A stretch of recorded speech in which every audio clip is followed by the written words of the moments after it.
নিষিদ্ধ আওয়ামী লীগ এরকম মৃত্যুকে পুঁজি করেও যাতে রাজনীতি না করতে পারে এটা আমাদের ইনশিওর করতে হবে। আইন শৃঙ্খলা বাহিনী অত্যন্ত আন্তরিকভাবে 9 জনকে অ্যারেস্ট করেছে। আমরা জাস্ট পাশেই ছিলাম, কিন্তু এখানে যখন খোঁজ পেলাম, কারণ এইখানে মব করে কাউকে যাতে কোনোভাবে যাতে আবার এইখানে যাতে সিভিয়ারলি ইনজুর্ড না করা হয়, গ্রেভিয়ার সার্জারি না হয়, আমরা যাতে জাস্ট এদেরকে আইন শৃঙ্খলা বাহিনীর হাতে তুলে দেওয়া, মূলত এইটাই ইনশিওর করা যে এখানে দেখা যে কাউকে যাতে এখানে ইনজুর্ড কেউ যাতে আইন যাতে নিজের হাতে না তুলে নেয়, এটার জন্য ইনশিওর করার জন্য জাস্ট পাশেই আমরা ছিলাম।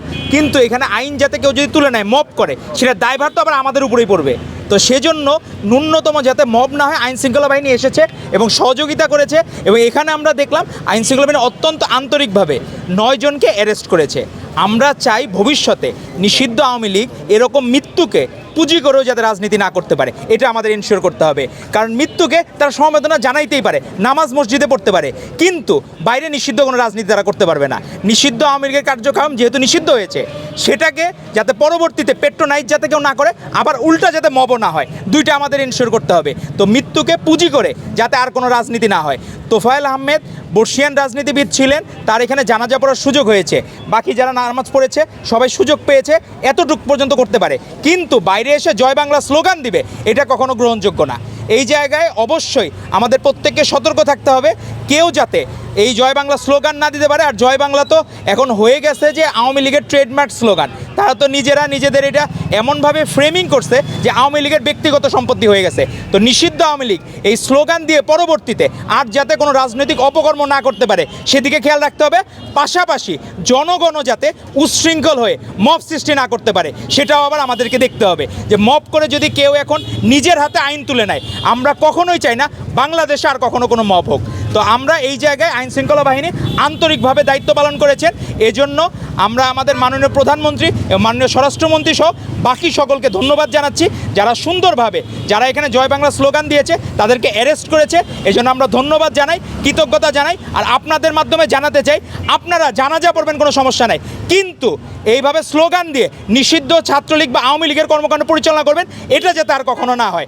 আর আমরা মব কোথাও এলাও করব না। ধন্যবাদ আপনাদেরকে। এখন আপনার সমস্যা হয়েছে কি, মাঝে গুপ্ত রাজনীতির কারণে একটা অসুবিধা হয়ে গেছে। আমরা কোনো জায়গায় কে যে আসলে গুপ্ত রাজনীতি করে, কে যে লিক করছে, এটা তো বোঝার উপায় নাই কোনো। আগে যারা লিক করছে এরা হঠাৎ করে বৈষম্য বিরোধীর মাধ্যমে এখন শিবির বা এখন হলো কি জামায়াত ইসলামী হয়ে আত্মপ্রকাশ করে। এখন কে আসলে সাবেক কার কর্মকাণ্ড, এটা তো আমরা বলতে পারবো না। সাবেক কর্মকাণ্ডের কথা আমরা বলতে পারবো না যে সে কি করেছে।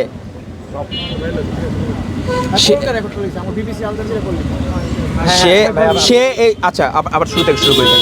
হ্যাঁ, এই জন্য আবার শুরু যে জায়গাটায় আমরা দেখলাম যে আপনারা বলতেছেন একজন নামাজি পরিচয় দিয়েছে, কিন্তু নামাজি আগে কোনো ছাত্রলীগ করা কিনা, ফৌজদারি মামলা আসামি কিনা, আমাদের তো জানতে হবে। একটা মানুষের ব্যাকগ্রাউন্ড চেক না করে আমরা কিভাবে বলবো রে ভাই? এখন আইন শৃঙ্খলা বাহিনী স্বাধীনভাবে কাজ করতেছে। আপনাদের অবশ্যই এই যে বলতেছে নামাজি, সে যে একটু দূরে যে জয় বাংলা স্লোগান দিবেন, এর গ্যারান্টি কি? এটার দায়িত্ব কে নেবে? অবশ্যই যদি সে সাধারণ নামাজি হয় তাকে ছেড়ে দেওয়া হবে। আর যদি সে আগেরকার কোনো ছাত্রলীগ করা বা আওয়ামী লীগ করার কোনো অতীত ইতিহাস থাকে, তাকে তখন তো এখানে সমাজের জন্য তো সে বিপজ্জনক। সে জয় বাংলা বলে কোনো জায়গায় মব করলো, কোনো জায়গায় অন্যের উপর হ্যারেস করলো, কাউকে মারধর করলো, এই দায়ভার কে নিবে তখন? এটার তো আমাদের সুরাহা করতে হবে রে ভাই। তো তার যদি মনে হয় সাধারণ নাগরিক, তাকে কোনো হ্যারেস হওয়া লাগবে না। কিন্তু সে যদি জয় বাংলা স্লোগান দিয়ে থাকে, অবশ্যই তাকে সে সমাজের জন্য নিরাপদ না, কারণ তাদের কার্যক্রম এখনও পর্যন্ত নিষিদ্ধ। যখন তাদের যদি কোনো নিষিদ্ধ কার্যক্রম উইথড্র হয়, তখন তারা পলিটিক্স করতে পারবে। যতক্ষণ পর্যন্ত তারা নিষিদ্ধ থাকবে, ততক্ষণ পর্যন্ত তাদের পলিটিক্স করার কোনো সুযোগ নাই। ধন্যবাদ আপনাদের। এটা কি নিষিদ্ধ নাকি এটা সবার জন্য স্লোগান? জয় বাংলা স্লোগান হচ্ছে আওয়ামী লীগ, যেহেতু ইন্ডিয়াতে আপনি দেখবেন যে পশ্চিমবঙ্গেও জয় বাংলা স্লোগানের কারণে কিন্তু শুভেন্দুর সাথে গন্ডগোল লেগে গেছিল। তো জয় বাংলা তারা নিজেদের ব্যক্তিগত সম্পত্তি মনে করে। একটা জায়গায় আপনি দেখবেন যে জয় বাংলা পরের স্লোগানটা, পরের লাইনটা কী হবে এটা আপনারা ভালো মতো জানেন। তো জয় বাংলা যে এরা স্লোগান দিয়ে, আর তোফায়েল আহমেদের জানা যায় জয় বাংলা নিশ্চয়ই তারা এখানে কোনো পুণ্য বা পুত পবিত্র কাজ করার জন্য স্লোগানটা দেয় নাই। অবশ্যই তারা আওয়ামী লীগের কার্যক্রম পেট্রোনাইজ, আপনি দেখবেন চিটাগাঙে মিছিল করেছে তারা, নিষিদ্ধ ছাত্রলীগ। এটা আমাদের জন্য অ্যালার্মিং। আপনারা সকলেই সতর্ক থাকবেন। সাংবাদিক বন্ধুদের উদ্দেশ্য বলতে চাই, আপনারা যে জায়গায় এ ধরনের মিছিল বা কর্মকাণ্ড দেখবেন, আপনারা সাথে সাথে আপনারা জানাবেন আইন শৃঙ্খলা বাহিনীর কাছে। আমরা, কারণ আপনারা প্রত্যেকেই ভিক্টিমাইজ কোনো না কোনোভাবে লীগের দ্বারা। তাদের কার্যক্রম নিষিদ্ধ যতদিন পর্যন্ত আছে ততদিন পর্যন্ত তাদের জয় বাংলা স্লোগান দেওয়ার কোনো সুযোগ নাই। সেটা আমাদেরকে এই জায়গায় যে স্লোগান দিয়েছে, তারা মপ করার জন্য স্লোগান দিয়েছে, তারা কেন এই জায়গার হারমোনি নষ্ট করবে? তাদেরকে দায়িত্ব দেয় না। আবার অন্য কেউ মপ করে তাদেরকে হ্যারেস করবে, সেটারও কোনো সুযোগ নাই। প্রত্যেকটা জায়গায় আমাদের সতর্ক থাকতে হবে।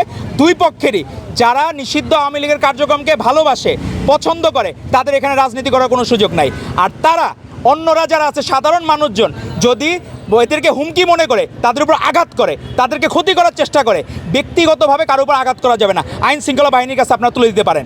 তো আপনাদেরকে সকলকেই সতর্ক থাকতে হবে, মব যাতে না হয়, আর নিষিদ্ধ আওয়ামী লীগ যাতে কার্যক্রম পরিচালনা না করতে পারে। ধন্যবাদ আপনাদের।